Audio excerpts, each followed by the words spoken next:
the role of the Holy Spirit in the mission of Father Peter Mary Mermier. But you will receive power when the Holy Spirit has come upon you, and you will be my witnesses in Jerusalem and all Judea, Samaria, and to the end of the world. Those whose hearts are pure are the temples of the Holy Spirit, says Saint Lucy of Fatima. This quotation is very much true in the life of our dear founder Father Mermier.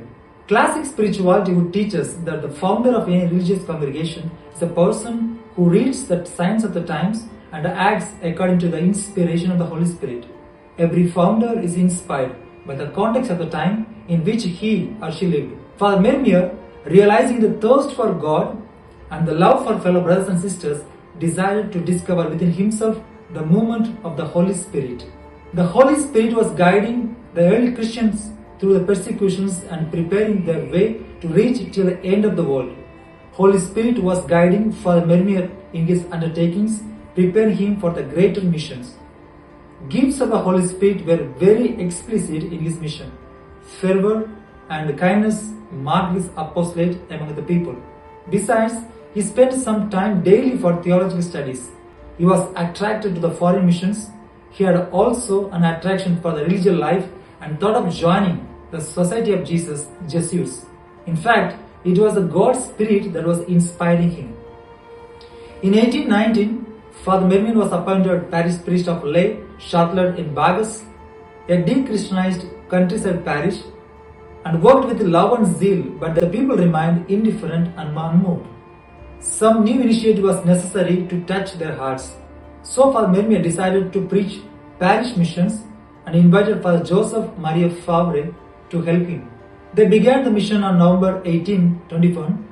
Only a few people came to attend.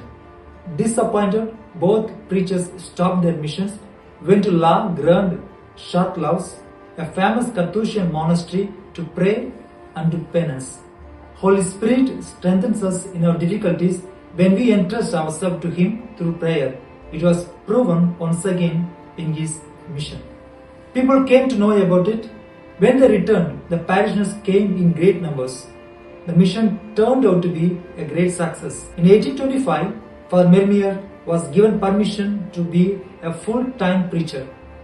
From 1826, a small group of preachers began to form around him.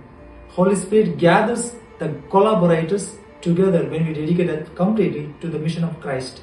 They began to feel the need of a community to support the spiritual life and apostolate.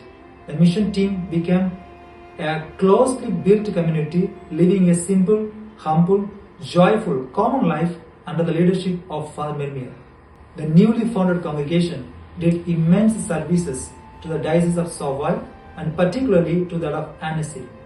During the lifetime of Father Mermier, and the missionaries of St. Francis de Sales, with the support of diocesan priests, preached 573 missions in 226 parishes, besides numerous retreats and similar exercises. Father Mermier considered the vocation of missionary as something beautiful, challenging, demanding total surrender to the divine providence, absolute renunciation of self-will, and trust in the guidance of the Holy Spirit. Congregations started to grow as the early church. It is purely the work of the Holy Spirit through Father Mermier. Therefore, the mission of the Christian Church is to all people, everywhere, and must begin at home in our hearts before spreading to the parts of the world.